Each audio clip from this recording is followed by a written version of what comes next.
a todos mis hermanos y amigos que pueden estar escuchando este audio.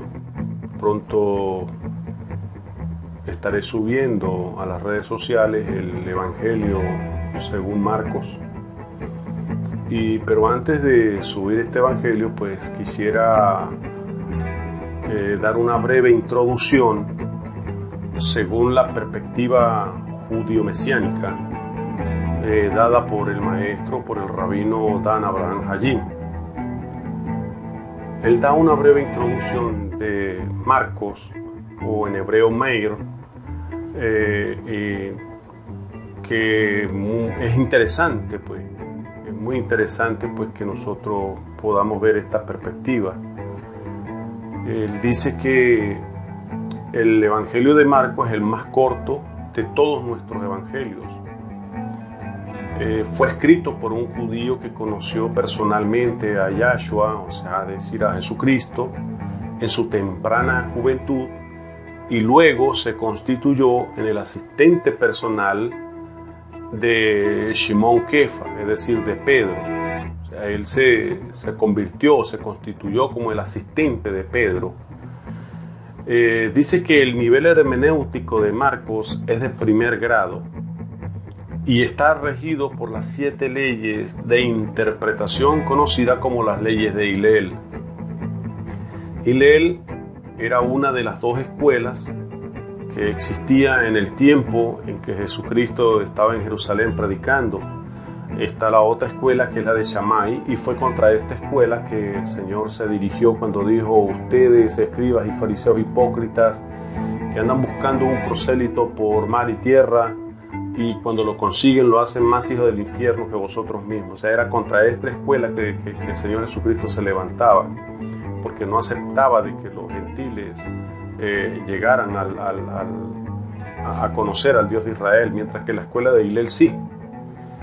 Entonces, el rabino Dan Abraham Hayim continúa diciendo que el estilo literario es mesiánico, o sea, del Evangelio de Marcos, es mesiánico por excelencia.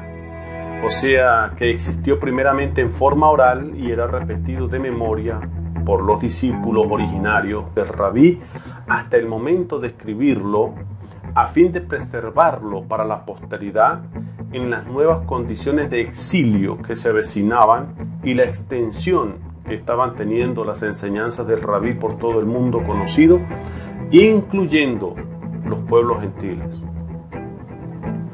Consecuentemente, Marcos no fue escrito para los sabios de la Torá, sino para el pueblo judío común y corriente, y por supuesto para los creyentes provenientes de las naciones gentiles que habían abandonado la idolatría y vuelto sus corazones al Elohim de Israel debido a los méritos e influencia de las enseñanzas de nuestro rabí.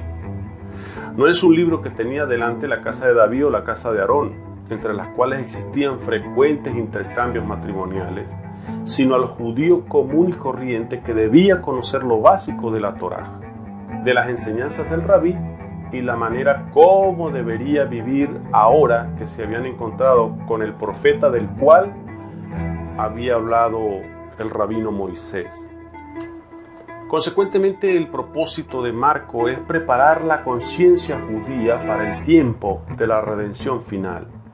En otras palabras, no es suficiente estudiar la Torá, hay que ponerla en práctica, hay que vivirla cada día, pues solamente así la redención final se acercaría para Israel y el mundo.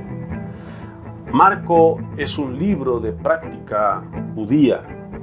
¿Qué espera el Mashiach de mí como judío? ¿Qué demanda Yahshua de mí cada día? Debemos tener en cuenta que el rabí no dirigió su mensaje específicamente a los hijos de Israel que andaban irreprensiblemente guardando la Torá, sino a los que andaban alejados de ella y transgrediéndola.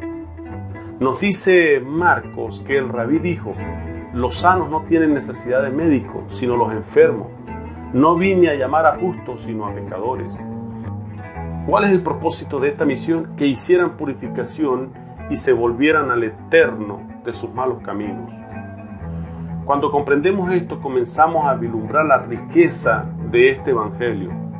Un tratado que nos presenta al siervo de Hashem, al siervo de Dios, enviado para que las ovejas perdidas de la casa de Israel que estaban volviendo a casa supieran qué se esperaba de ellos y cómo deben vivir ahora que han hecho purificación.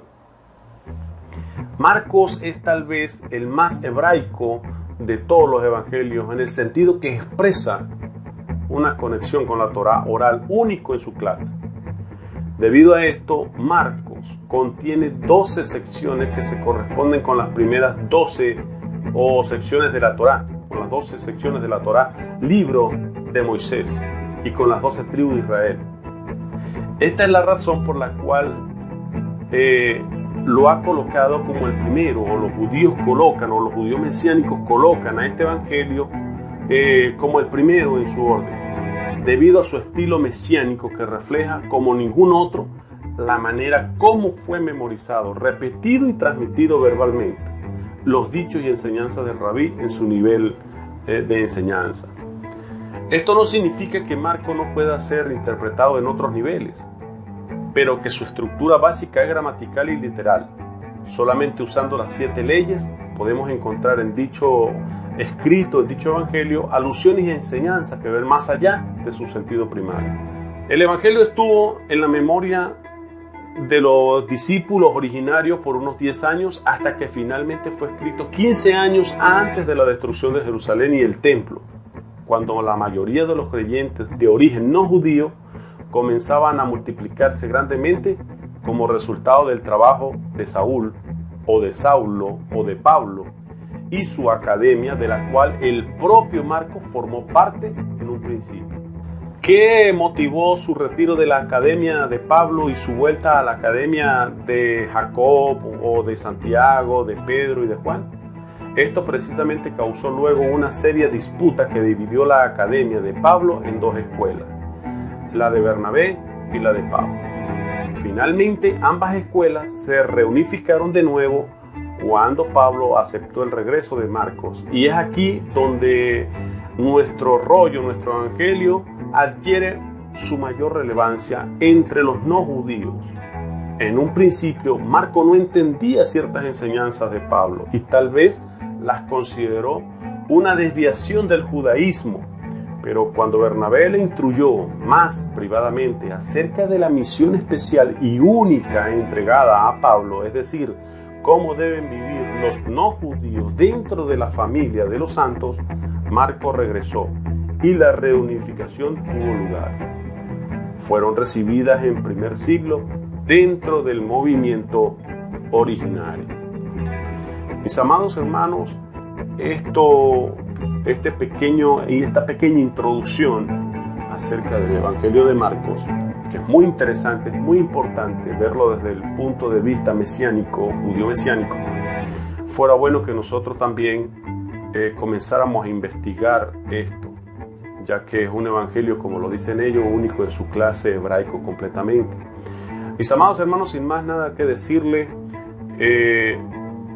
pido al eterno Dios que more en nuestros corazones, que nos dé una visión, que nos dé entendimiento, que nos dé sabiduría para poder entender y comprender las sagradas escrituras que Él nos ha dejado, y que el Espíritu Santo, la Ruach HaKodesh, nos guíe en el camino que Dios ha trazado para nosotros. Dios me les bendiga y Dios me les guarde.